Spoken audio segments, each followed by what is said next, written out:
Well, if you're one of the people that reads the bulletin or the midweek newsletter, which I hope you are, you probably recognize that it was Stephen that is supposed to be preaching here today, but I'm going to be filling in for him because I got an emergency phone call from Stephen on Friday afternoon, and if you have not heard already, he had a little accident where he ruptured his Achilles tendon. And so he is laid up at home and awaiting an appointment with a surgeon in the morning.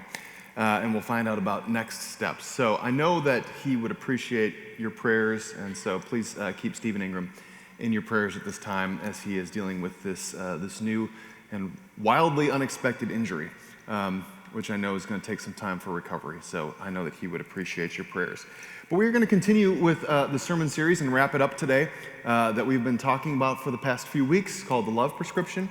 And to start us out, I'm going to read from the Gospel according to John, starting in the 9th chapter, which Mia alluded to a moment ago with the kids. As Jesus walked along, he saw a man blind from birth. His disciples asked him, "Rabbi, who sinned, this man or his parents, that he was born blind?" Jesus answered, "Neither this man nor his parents sinned. He was born blind so that God's works might be revealed in him. We must work the works of him who has sent me. While it is day, night is coming when no one can work. As long as I am in the world, I am the light of the world." And when he had said this, he spat on the ground and in the mud and made mud with the saliva. And he spread the mud on the man's eyes, saying to him, "Go, wash in the pool of Siloam," which means sent. Then he went and washed and came back able to see. The neighbors and those who had seen him before as a beggar began to ask, "Is this not the man who used to sit and beg?" Some were saying, "It is he." Others were saying, "No, but it is someone like him." He kept saying, "I am the man." But they kept asking him, "Then how were your eyes opened?" He answered, "The man called Jesus made mud, spread it on my eyes, and said to me, 'Go to Siloam and wash.' Then I went and I washed and received my sight." They said to him, "Where is he?" He said, "I do not know." The word of God for the people of God. Thanks be to God. I have this vivid memory of the moments after each of my kids were born. Eleanor and I make a habit every year, and the kids don't participate in this, but every year she and I sit down and we watch the birth videos on our children's birthdays. And our children want us to go downstairs in the basement and watch because they're really squeamish about the whole thing, which I guess is kind of understandable. But we think it's kind of precious and tender, and so we watch the video. And I'm reminded of this every single year, but I remember this so clearly in watching these videos that the baby's born, both Greta and then Wes, and I get to cut the umbilical cord, and then they're toweled off. And then they are, those vitals are taken, the weight and all that. They go under the heat lamp for just a second. And then really quickly, the doctor says, in both cases, two different doctors, two different hospitals, two different cities, the doctor says to Eleanor, "Now quickly, place the child against your chest, skin to skin. It's important that they feel that you are there, that they feel your warmth, and that they can potentially hear and feel your heartbeat." And I remember watching this, and I have great recall on this, probably because I'm the one who didn't do anything that day. But I remember these things happening, and I just remember thinking how interesting it was that in both cases, it wasn't like Dr. A said, "Oh, do this thing." It was both doctors that said, "Now put the child on your chest. And if you're going to nurse, you should do that now as well." And it was just a powerful reminder as we watch these videos that the child needs to be on the chest of the mother or held closely in the arms of the father so that the child can be comforted, so that they can relax, so that they can know that their whole world, which has just been turned upside down and forced through a small passage, is now going to be okay because they are held in the arms of somebody that they immediately recognize their voice, their feel, their skin. It's about the importance of touch. And that's what we're going to be talking about today. As we've talked about all of these different elements to what the Gottmans call the love prescription, about when they looked at in laboratory settings and did constant surveys and met with hundreds, no, thousands of couples over the years, they have determined that there are certain criteria or factors that play a part in every single thriving marriage where couples are living harmoniously and thriving for years and years and years. Now, some of these things I may be speaking to you in a language that you clearly understand because you and your spouse, if you are married, you practice these things, and this sounds all too familiar. And other times, we start off this way when courtship is new and new love and the newlywed years, but things sort of trail off as we become busier or life becomes a little bit more routine and predictable. And what used to be deep, heartfelt conversations turn to ones around scheduling and carpool and so forth. And that naturally happens. So it's important to get back on track and practice these different stages or these different steps in the love prescription. And so today we're going to be talking about touch.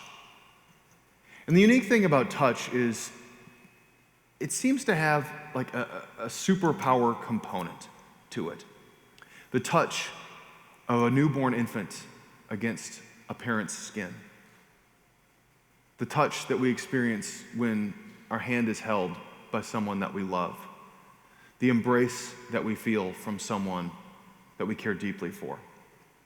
Those things make a difference, and we're going to talk a little bit more about that. There's a story in all three of the synoptic gospels, so Matthew, Mark, and Luke, about a woman who we hear about. We don't know much about her backstory except for that she's had this problem where she's been bleeding relatively consistently without stop for a very long time. She probably heard about Jesus. She probably heard about the miracles that he has been performing, and so like many of the people that's sort of swept up in what can Jesus do? Let me see this with my own eyes. I want to experience this for myself. She goes and finds out where he's going to be, and she goes into the crowd, and it's a mob scene. Jesus is surrounded by people, and he's walking through, and everybody's sort of stepping back and making room for him to pass through. And this woman reaches out and grasps just what we hear is the hem of his garment, just a little fringe of his clothes. And immediately Jesus whips around and says, "Who touched me?" And his disciples had to look at him perplexed, like you could have bumped into hundreds of people, literally, in the past few minutes. And just now you feel like somebody touched you? What are you talking about? And he says, "I feel that some power has gone from me." The power of that touch. He looks at the woman. She recognizes that she's been caught. She reached out and grabbed him. But she's also healed from this touch. Now, I'm not suggesting that we have that kind of healing properties within us that Jesus has. We are not going to have the same kind of experience. But I am suggesting to you that healing works in powerful ways that in many cases we scarcely understand. In fact, there are parts of our brains that are constantly at work, and different things happen within our minds when we experience touch. So the Gottmans were talking about in this book, The Love Prescription. They were talking about how during the early days of COVID, when people were self-isolating and quarantining in their places, that one of the things that they saw in the psychological community, but really in all forms of the medical community, was that so many people who were in pretty radical isolation and isolating by themselves ended up having physical maladies and psychological ones because they were no longer experiencing human touch. Touch is so fundamental to who we are as people that people actually began to get sick when they weren't being touched. Now, it wasn't sickness from COVID-19, but they were experiencing sickness in other ways. And so if that's true, then it must mean that touch has some healing properties as well. And that is, in fact, what has been demonstrated over and over again in the research. And I find this fascinating. Individuals who touch and can have a hug for 20 seconds, scientists can prove that something physiologically changes in them after a hug of at least 20 seconds. Couples that kiss for at least 6 seconds experience a physiological change from that event.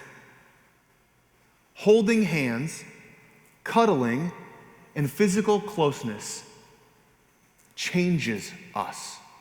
It physically has an impact on our health and on our well-being. So the Gottmans found that, yes, all of the things that we've talked about are true. So, the bids, the ways that our partner desires to make contact with us, and if we turn towards that bid, that is something that is affirming and good for a relationship. We talked about deep conversations and asking meaningful things and talking about life goals and these big questions that we ask early on in relationships, but they sort of trail off after time. Those things are important to go back to. Stephen talked a couple weeks ago about having a positive outlook and the choice to look at things through the best possible lens, and how our neuroplasticity can be rewired. And now we talk about touch and how touch can actually have a similar kind of impact on our lives. Powerful, a powerful thing, a power that we actually have to be able to share. So the text that I just read to you a moment ago from John, a story of this blind man.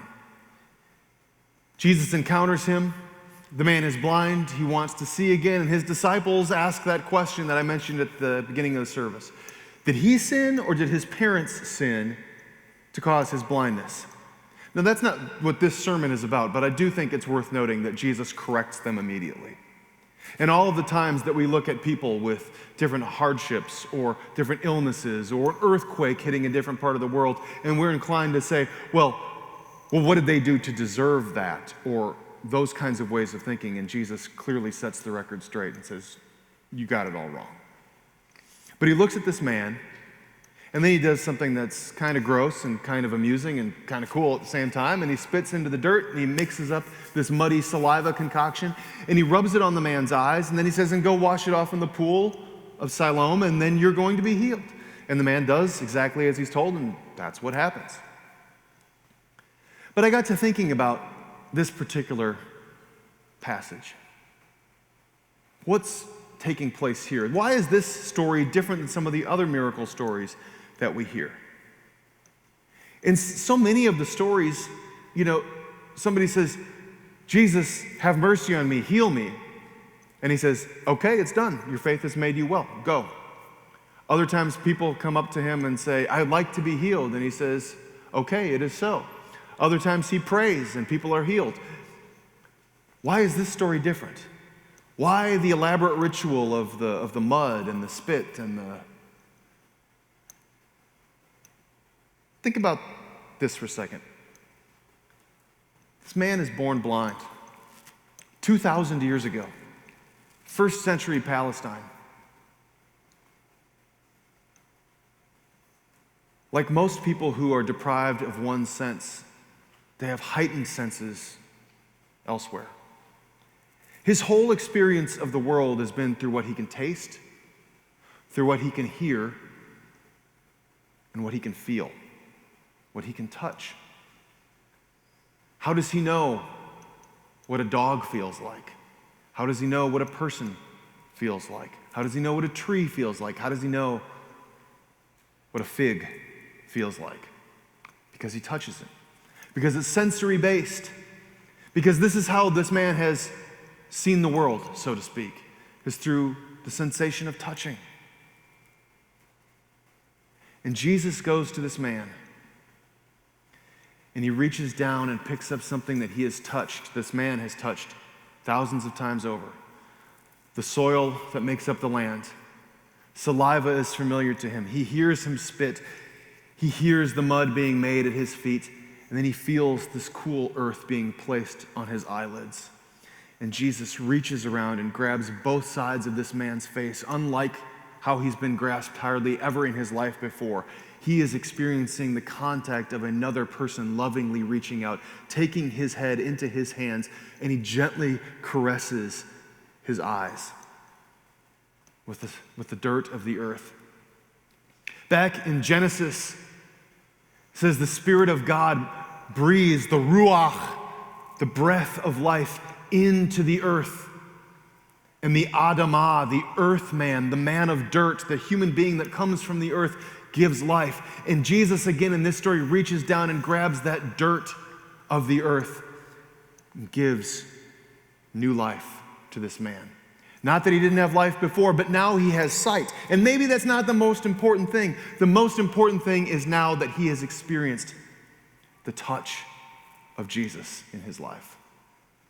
The touch is what makes this one distinctive among some of the other miracle stories. The touch is what's different about the woman whose lesion was healed because she reached out in faith and grabbed the hem of Jesus' garment.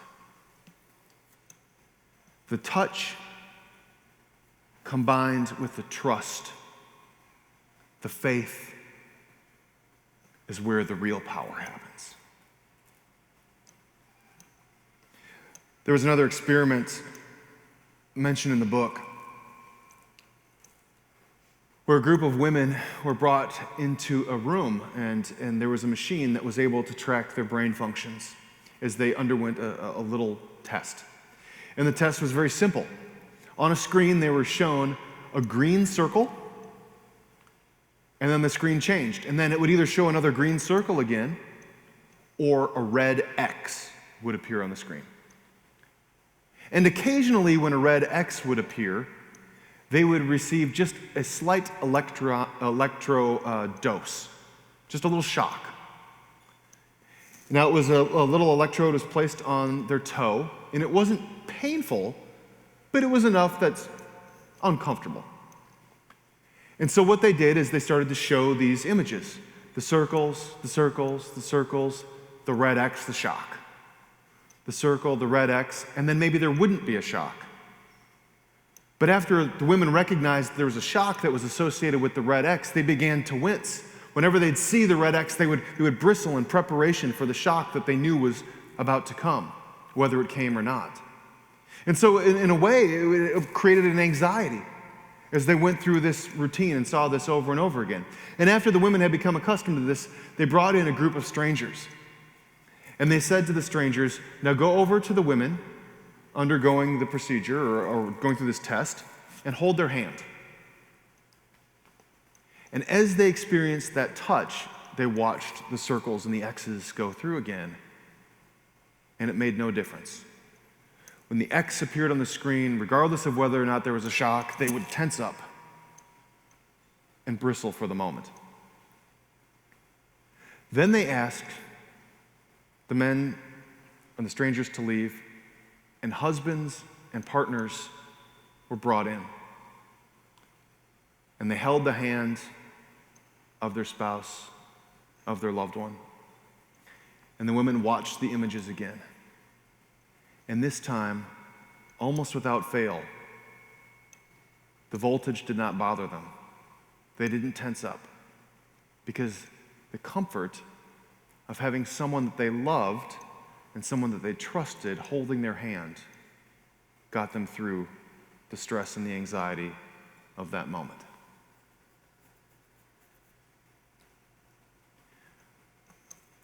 I think as couples, it's pretty clear, and I think there's a lot of evidence to suggest that that touch does matter. Those embraces, those hand-holding, those snuggles, and the cuddling, those things make an impact. Rarely does it ever have anything to do with sexual touch. It's just the familiarity, the trust, the comfort, the warmth of that human contact that makes the difference. And it seems to time and time again. The research shows that the couples who are thriving and who have stayed together happily in harmonious marriages over the years continue to have regular physical touch. Because we crave it. Because we need it. Because it has those healing properties that actually makes us healthier. Physically, psychologically, lovingly. And I believe that the same is true with our relationship with God. We long for that touch. We long for that connection.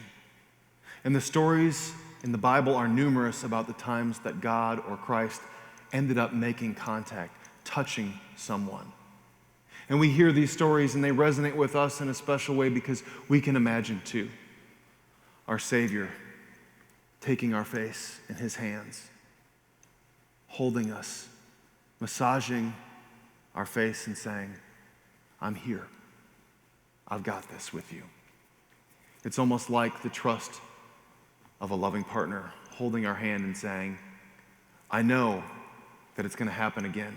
I know that there's going to be a challenge ahead, but I'm with you. We hold tight to that.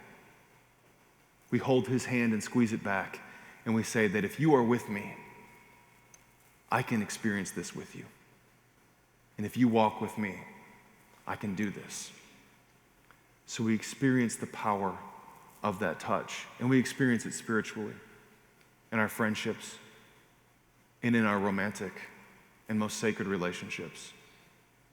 But we give thanks for the ways that Christ touches, that God's touch has been a part of our lives from the beginning since God breathed breath into our lungs from the dust of the earth. And we give thanks for those that God has placed in our lives as blessings, who hold our hand and walk that road with us as well. Will you pray with me?